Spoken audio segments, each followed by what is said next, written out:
ତୁମେ କାହିଁକି ଭାବୁଛ ଯେ ତୁମର ଭବିଷ୍ୟତ ଉଜ୍ଜଳ ହୋଇପାରିବ ନାହିଁ? ତୁମର ସ୍ୱପ୍ନ କେବେ ବି ପୂରଣ ହୋଇପାରିବ ନାହିଁ। ତୁମେ କାହିଁକି ଏମିତି ଭାବୁଛ ଯେ ମୁଁ ଯେଉଁ ସ୍ୱପ୍ନ ଦେଖୁଛି ମୋ ପରିବାରରେ କେହି ବି ଏପର୍ଯ୍ୟନ୍ତ ହୋଇନାହାନ୍ତି, ତେବେ ମୁଁ କିପରି ହୋଇପାରିବି? ତେଣୁ ଶୁଣ ପିଲାମାନେ, ଏକ ଭଲ ଭବିଷ୍ୟତ ପାଇଁ ଭଲ ଅତୀତର ଆବଶ୍ୟକତା ନାହିଁ।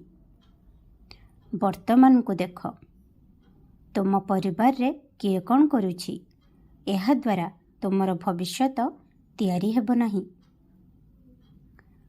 ତୁମର ପିତାମାତା କଠିନ ପରିଶ୍ରମ ସହିତ ତୁମକୁ ବହୁତ ଶିକ୍ଷା ଦେଇଛନ୍ତି। ତେଣୁ ଆଗକୁ ବଢ଼ିବା ଏବଂ ତୁମର ସ୍ୱପ୍ନକୁ ପୂରଣ କରିବା ତୁମ ହାତରେ ଅଛି। ଭଲ ଚିନ୍ତାଧାରା, ବହୁତ କଠିନ ପରିଶ୍ରମ, ଆନ୍ତରିକତା ସହିତ ନିରନ୍ତର ଚେଷ୍ଟା, ମୋର ଆଶୀର୍ବାଦ ସହିତ ତୁମେ ଯାହା ଚାହୁଁଛ ତାହା ସବୁ ହାସଲ କରିପାରିବ। ସେଥିପାଇଁ କୌଣସି ବିଷୟରେ ଚିନ୍ତା କର ନାହିଁ।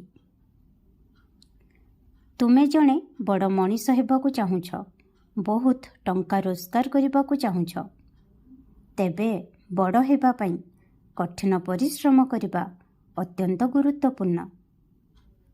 କଠିନ ପରିଶ୍ରମ କର। ମୋର ଅର୍ଥ ହେଉଛି ତୁମର ଜ୍ଞାନ ବୃଦ୍ଧି କର। ବିଭିନ୍ନ ପ୍ରକାରର ବହି ପଢ଼।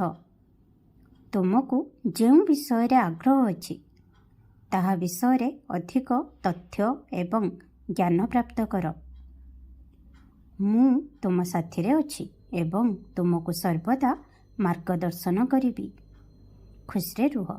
ମୋର ବହୁତ ଆଶୀର୍ବାଦ ତୁମ ସହିତ ଅଛି। ଓମ୍ ସାଇ ରାମ, ଜୟ ସାଇ ରାମ।